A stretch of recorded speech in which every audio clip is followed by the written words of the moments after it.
अस्सलाम वालेकुम students CS619 के आपके प्रोजेक्ट के प्रोटोटाइप के वाइवा के सिलसिले में ये वीडियो है। तो फोकस मैं आपको बताऊंगा कि वाइवा के क्या करना है, वाइवा के में क्या करना होता है। लेकिन पहले आपको बेसिक बता देता हूँ। चलें, सबसे पहले आपका जब आप अपनी डिज़ाइन डॉक्यूमेंट जमा करा देंगे तो आपका प्रोटोटाइप का इंटरफेस ओपन हो जाएगा कि अपना फिर सुपरवाइज़र एक फ़ाइल आपको देगा कि इस तरह का आपने प्रोटोटाइप बनाना है। ये एक एग्जांपल के तौर पे एक सुपरवाइज़र का ने दिया था। ये ड्रग स्टोर के प्रोजेक्ट था उसका। ये उसने लॉगिन पेज का ना प्रोटोटाइप दिया था कि आपने ये इस तरह का लॉगिन पेज बना के दिखाना है पहले।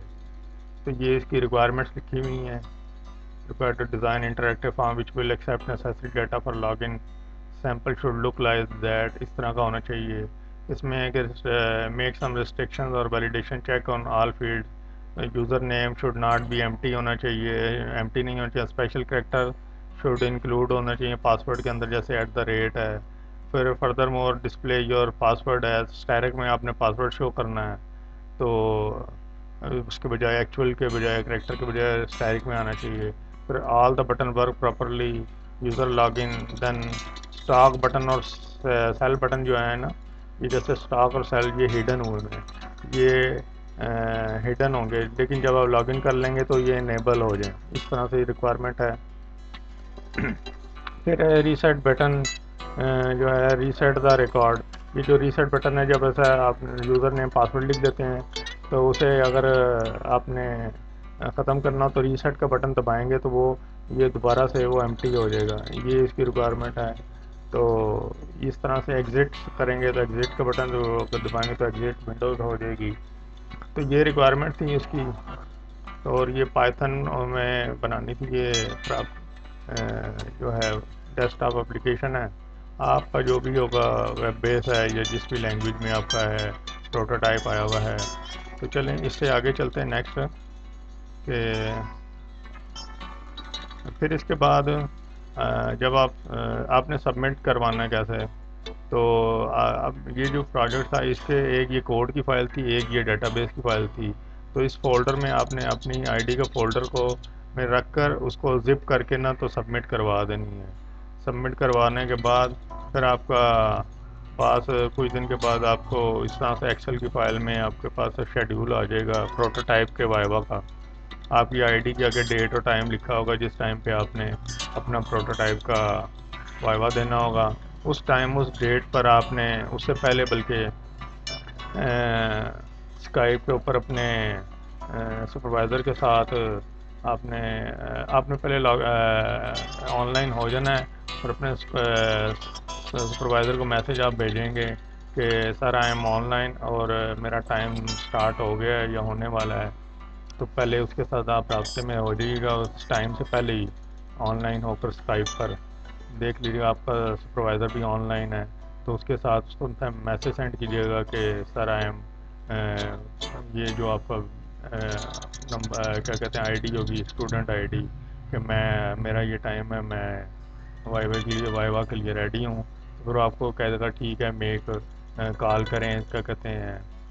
तो आप कॉल करके जब कॉल करेंगे तो आपने अपनी स्क्रीन को शेयर कर देना है। स्क्रीन जब आप शेयर करेंगे तो इस तरह से आप जब स्क्रीन अपनी शेयर करेंगे तो वो कहेगा अच्छा अपना जो है कोड जो है दिखाएं मुझे।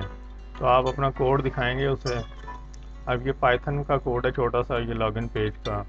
तो आपका जो भी आपका प्रोजेक्ट होगा वेब बेस है या जिसमें भी है तो उसी तरह का। अब ये पाइथन में तो जो इसमें वो दूसरे एक फ्रेमवर्क में क्या कहते हैं आईडी में ये यहाँ पे मैंने शो किया हुआ है। फिर वो जब कोड आपका देखेगा उसका एकदम आपको कहे चलें ठीक है इसको रन करें। आप रन की कमांड देंगे तो आपका जो भी है आपका वो ओपन हो जाएगा। फिर वो कहेगा ठीक है। अब जैसे ये लॉगिन पेज था का प्रोटोटाइप था तो इसका वो जब लॉगिन कर लिया तो उसने कहा अच्छा ठीक है अपना यूज़र नेम और पासवर्ड लिखें। तो मैंने अपना यूज़र नेम लिखा और पासवर्ड लिख दिया। देखिए यूज़र नेम में जो भी था यूज़र नेम, तो पासवर्ड जो है वो उसी तरह स्टैरिक में आ रहा है। तो लॉगिन करने से पहले ये रीसेट करूँगा तो ये सारे कैंसिल हो जाएगा। तो लॉगिन करने से पहले जो है ये इसके बटन डिसेबल थे, लॉगिन किया है ये मैं पहले से ही करके रखा हुआ है, तो ये इनेबल हो गए हैं। तो जब आप सक्सेसफुली लॉगिन कर लेंगे अपने लॉगिन पेज को, फिर वो कहेगा अच्छा चलें ठीक है, आप दोबारा कोड पे जाएं। कोड पे जाके वो कहेगा इसमें कुछ चेंजिंग करनी है। अब मुझे उसने कहा था कि ये जैसे लॉगिन पेज है, जैसे ये पासवर्ड लिखा है ना, ये स्टैरिक में आ रहा है, आप इसे स्टैरिक में ख़त्म करके जाएं ताकि शो हो पासवर्ड। अब मैंने तो अपना कोड जो लिखा हो तो मुझे पता है कि इसको कहाँ से करना है। ये देख रहे हैं पासवर्ड कैरेक्टर को यहाँ पे स्टैरिक किया है, तो मैंने इसको उसी वक्त मैंने कहा कि सर ये यहाँ से ये स्टैरिक को मैं ख़त्म कर दूंगा तो ये वहाँ पे शो हो जाएगा। इसको आपने यहाँ से करने के बाद ना सेव कर लेना है। सेव करेंगे, अब देखें इसको यहाँ पे अब जब करेंगे दोबारा से लिखेंगे तो इसको फिर आपने ना इसको क्लोज करके दोबारा से करना है। मैं इसको दोबारा से आपको रन करता हूँ।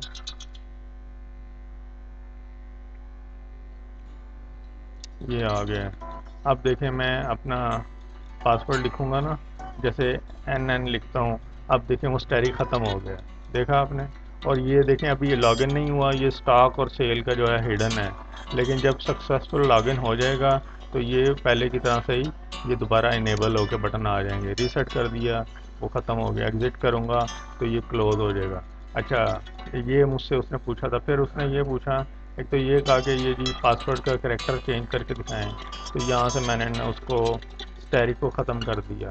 फिर उसके बाद उसने मुझे कहा कि अच्छा ये जो आपका पासवर्ड है, सबसे पहले ऊपर से ये इम्पोर्ट PY सिंपल GUI क्या है। तो मैंने बता दिया कि ये जो है पाइथन की एक लाइब्रेरी है जिसमें ये बना हुआ है, ये लॉगिन पेज बना हुआ है। फिर वो पूछता है कि ये एसक्यूएलाइट 3 क्या चीज़ है। मैंने कहा ये डेटाबेस का है। तो कह रहा डेटाबेस तो ये है, लेकिन आपने एसक्यूएलाइट 3 क्यों यूज़ किया। तो मैंने कहा कि ये एसक्यूएलाइट 3 जो है ये पाइथन के साथ बहुत ज़्यादा कंपैटिबल है, इसलिए एसक्यूएलाइट 3 यूज़ किया। कहता है वेरी गुड।